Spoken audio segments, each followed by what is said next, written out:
This episode of Devil New Sister Burst reveals why Claudia has feelings for Lars, and it actually goes back to the childhood when they was in an orphanage. At least I presume it was an orphanage.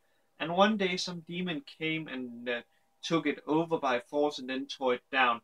And Claudia and the other children was about to cry, but Lars he just stood fast and says, "Don't cry, don't cry.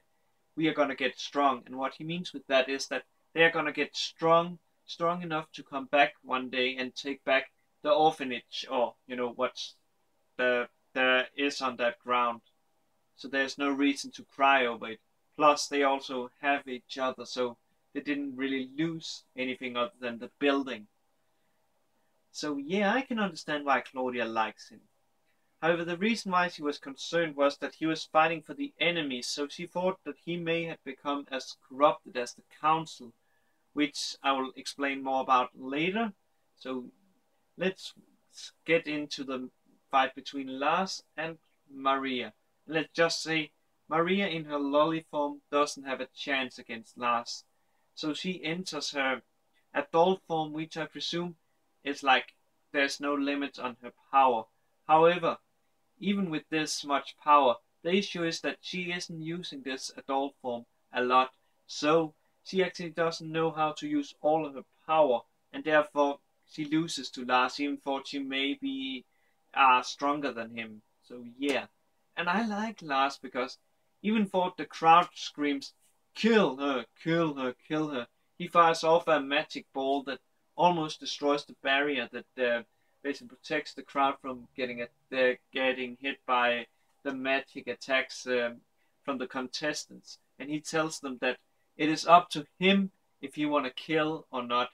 It is not their decision. And then he walks away. And this puts what she called Claudia at ease, because she actually thought that he may have become corrupted by the council, but this shows that he's still the same Lars that she knew and fell in love with.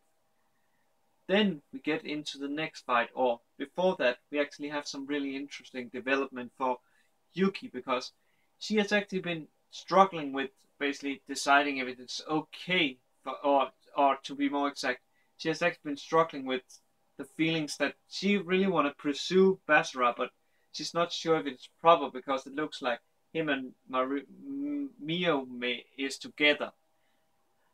However, her sister Kurumi, which we all know that Kurumi must be awesome because she carries the name Kurumi, she tells her that it's okay for her to pursue Basara and that she will support her no matter what.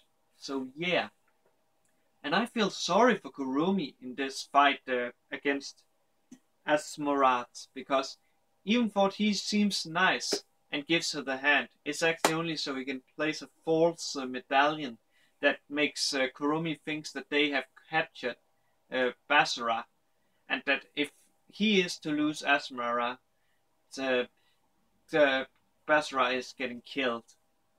However, Kurumi, she thinks it's false, but she can't be sure, so she can not really get, she most likely would have defeated him if it wasn't because she doubted herself if he, as you know, if Basara really was captured. Else, yeah.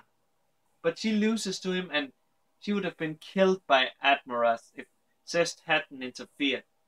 And there we learn why the council is so corrupt, because they appear and say, "We accept that this battle was lost, and that this girl is getting to, she is allowed to live.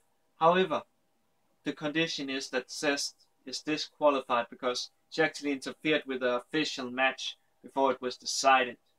So now our heroes are down to, what is it called? 3-1, which means that it's really bad because there's only like 3 matches left. Or is it 3? No, 2 matches left. Other than, the 4th one that they've lost by default because of Zest saving Kurumi. However, they win the 5th match because the guy Belphegor, he doesn't show up because he is investigating the council, and he actually discovers that they are planning to use something. And from what I can guess, because he looks at he travels to a place, and from what I presume is that they was planning to use, if it ended up this way, where they basically like one from getting, like draw, they was planning to use a place called Exadum, who is a special battleground where only those with the demon lord blood is allowed to tread, because it's a place where those with demon lord bloods basically fights for honor. So yeah, that is pretty nasty of them using this, because that means that even if Basra he is to come back, he can't not even fight. So it is gonna be a fight between Leonard and Rances. So yeah.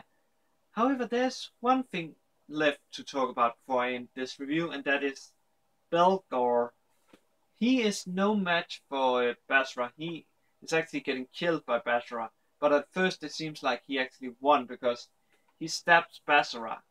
But Basra, he took the hit so he could catch Belphegor off guard and kill him. And I must say he deserves it, because he actually breaks another girl in this episode. Man, oh man, the only thing he has when this girl sees broken, he says, "Oh, another one, how boring." And he explains actually what it is he do. He actually, shall we say, does them so many times that their body and mind gives up. So he not only destroys their mind, he also destroys their body basically. So he really deserves to die, and I'm happy he is dead. But with that said, guys, have a good day, good night wherever you are, and I think I'm gonna watch the last episode of this, so I'm ready for Friday. Cheers, guys. Or girls.